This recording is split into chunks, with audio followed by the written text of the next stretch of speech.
pertama, pengertian maqasid syariah. Dalam kitab Al-Iqtihad, Maqasid karya Prof. Dr. Nuruddin bin Mukhtar Al-Kadhimi mengatakan bahwa secara lughawi, maqasid al-syariah terdiri dari dua kata, yakni maqasid dan syariah.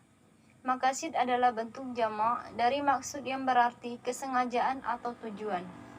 Syariah berarti jalan menuju sumber air. Jalan menuju air ini dapat dikatakan sebagai jalan ke arah sumber pokok kehidupan. Yang kedua, pembagian maqasid syariah. A. Maqasid syariah ditinjau dari cakupannya.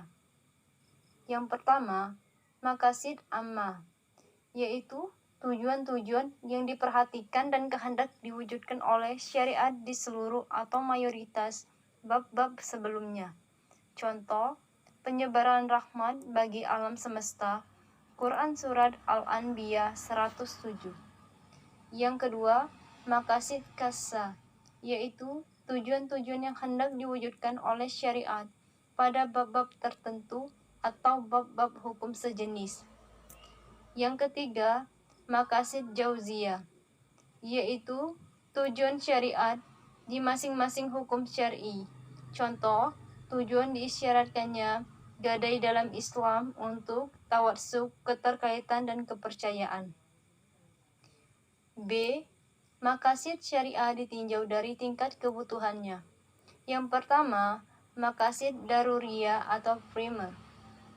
Ulama usuliyin mengistilahkan maqasid daruriyah dengan sebutan kulliyatu al-khams atau 5 asas, yaitu A. Hifz an-din, B. Hifz an-nafs, C. Hifz al-aql, D. Hifz an-nas dan al-arb, E. Hifz al-mal. Yang kedua, maqasid hajiyah atau sekunder, ialah tujuan-tujuan yang disandarkan pada barometer hajat kebutuhan manusia, yang mana jika kebutuhan ini tidak terpenuhi, hanya berimbas pada timbulnya kesulitan yang tidak sampai fatal. Yang ketiga, maqasid tahsiniyah atau tersier. Dinamika maqasid tahsiniyah tidak lain karena posisinya sebagai suplemen dalam kehidupan manusia, sekaligus memperindah interaksi sosial di antara mereka.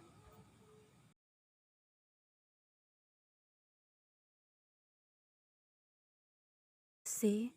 Maqasid ditinjau dari aspek sandaran dari syar'i. 1. Maqasid mulghah atau maqasid tidak dianggap oleh syariat. Sebagai ulama mengibaratkan maqasid mulghah dengan al-masali al-mulghah yang pengertiannya ialah kemaslahatan yang tidak dibenarkan oleh perspektif syar'i dan tidak dianggap keberadaannya oleh Allah Subhanahu wa taala. Contoh, membunuh seseorang untuk dikonsumsi dagingnya dikarenakan kondisi kelaparan yang bisa mengakibatkan kematian. 2. Maqasid mu'tabaroh atau maqasid yang dianggap oleh syariat.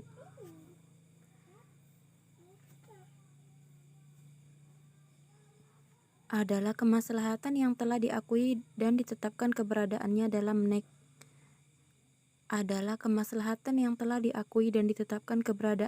nas atau teks syar'i. Contoh kemaslahatan dalam mendirikan sholat, menunaikan zakat. 3. Maqasid mursalah atau eksistensinya nisbi. D. Maqasid asliyah atau asal. Imam Abu Ishaq Asy-Syatibi dalam Al-Muwafaqah menjelaskan bahwa maqasid asliyah adalah tujuan-tujuan dari segala sesuatu yang pelaksanaannya wajib bagi mukallaf. Contoh, pernikahan dengan maksud menghasilkan keturunan. 2. Maqasid tabi'ah atau pengikut. Maqasid tabi'ah menurut hemat penulis adalah tujuan-tujuan yang lahir di balik pelaksanaan tujuan asas atau utama. Maqasid syariah pada tataran praktiknya bisa masuk dalam berbagai aspek kehidupan, entah itu aspek ibadah, muamalah, atau penetapan hukum siyasah syariah ataupun yang lainnya.